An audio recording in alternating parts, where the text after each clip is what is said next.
Surat police દ્વારા વિદેશી દારૂ ઝડપી પાડવામાં આવતો હોય છે અને ત્યારે નિયમ મુજબ આ વિદેશી દારૂનો ઝડપી પાડેલો જે જથ્થો હોય છે તેનો નાશ કરવામાં આવતો હોય છે। ત્યારે સુરતના ઝોન 4 વિસ્તારમાં ઝડપાયેલા 25 લાખના દારૂના જથ્થાનો પોલીસ દ્વારા નાશ કરવામાં આવ્યો।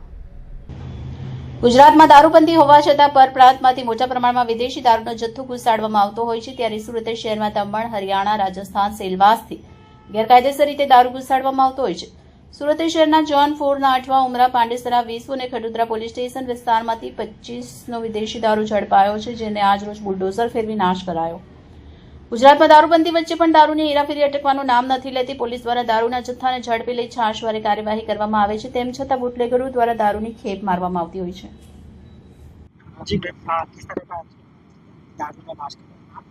આજે 4 નવેમ્બરના રોજ સુરત સિટીના ઝોન 4 વિસ્તારના કુલ 6 થાનાઓ, જેમાં વેસુ, અઠવા, ઉમરા, અલથાણ, પાંડેસરા અને ખટોદરા આવે છે, તો આના કુલ 42 કેસોના 7254 બોટલ, જેની કુલ કિંમત 26,53,893 રૂપિયા છે।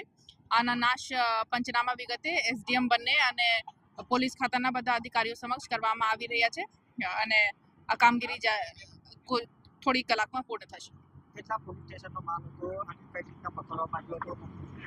ટોટલ 6 પોલીસ સ્ટેશન છે, અઠવા, ઉમરા, વેસુ, ખટોદરા, પાંડેસરા અને અલથાણ, અને કુલ 42 કેસો છે અને અલગ અલગ થાનાના અલગ અલગ કેસો છે, જેમાંથી સૌથી વધારે વેસુના મુદ્દામાલ છે। ઓનલી 2 કેસીસ છે, બટ આ મહેંગી દારૂ હતી, તો ટોટલ 9,12,930 રૂપિયાના મુદ્દામાલ છે અને બાકી થાનાઓમાં અલથાણના પણ 8,66,000ના મુદ્દામાલ છે અને અદર થાનાના થોડો ભાગ છે।